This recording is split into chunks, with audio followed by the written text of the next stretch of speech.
भगवान विष्णु की जीवन कथा। भगवान विष्णु को हिंदू धर्म में पालक और संरक्षक के रूप में पूजा जाता है। वे ब्रह्मांड के 3 मुख्य देवताओं त्रिमूर्ति में से एक हैं। जहां ब्रह्मा सृष्टि के रचयिता और शिव संहारकर्ता माने जाते हैं, वहीं विष्णु संसार की रक्षा और पालन करने वाले हैं। उनकी कथा पुराणों, महाकाव्यों और वेदों में विस्तार से वर्णित है। जन्म और स्वरूप। भगवान विष्णु का जन्म अनादि और अजन्मा है। वे स्वयं परमात्मा हैं और समय समय पर संसार के कल्याण के लिए अवतार लेते हैं। उनके 4 हाथ हैं, जिनमें वे शंख, चक्र, गदा और पद्म धारण करते हैं। वे क्षीरसागर दूध का समुद्र में शेषनाग पर लेटे रहते हैं। उनकी पत्नी देवी लक्ष्मी हैं, जो धन और समृद्धि की देवी हैं। विष्णु के मुख्य अवतार। भगवान विष्णु ने संसार की रक्षा के लिए 10 प्रमुख अवतार लिए, जिन्हें दशावतार कहा जाता है। 1. मत्स्य अवतार। पृथ्वी को प्रलय से बचाने के लिए उन्होंने मछली का रूप लिया। 2. कूर्म अवतार। समुद्र मंथन के समय उन्होंने कछुए का रूप लिया और मंदराचल पर्वत को अपने पीठ पर संभाला। 3. वराह अवतार। उन्होंने वराह सुअर रूप लेकर पृथ्वी को हिरण्याक्ष दानव से बचाया। 4. नरसिंह अवतार। हिरण्यकश्यप दैत्य के अत्याचार को समाप्त करने के लिए आधे मनुष्य और आधे सिंह का रूप लिया। 5. वामन अवतार। राजा बलि को 3 पग भूमि मानकर अहंकार का नाश किया।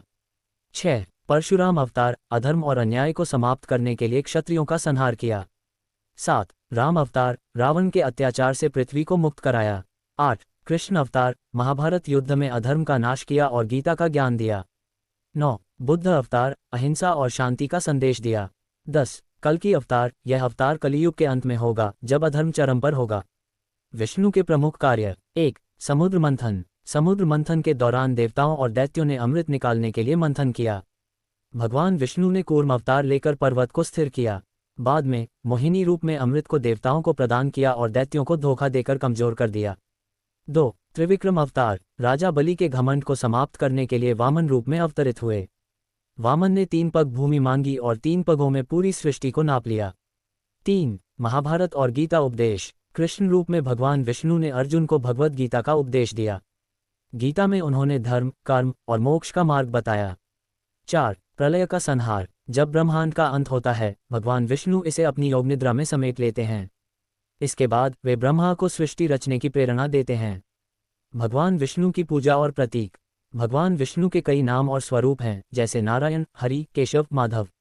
उनकी पूजा में विष्णु सहस्रनाम का पाठ महत्वपूर्ण है। उनकी पूजा के मुख्य प्रतीक। शंख पवित्रता और चेतना का प्रतीक। चक्र सुदर्शन चक्र धर्म और न्याय का प्रतीक। गदा शक्ति और प्रचंडता का प्रतीक। पद्म कमल सत्य, पवित्रता और सृजन का प्रतीक। निष्कर्ष। भगवान विष्णु की कथा हमें सिखाती है कि सृष्टि में संतुलन बनाए रखने के लिए धर्म, सत्य और न्याय का पालन आवश्यक है। उनके जीवन और अवतारों से प्रेरणा लेकर हम अपने जीवन को सत्य और धर्म के मार्ग पर ले जा सकते हैं।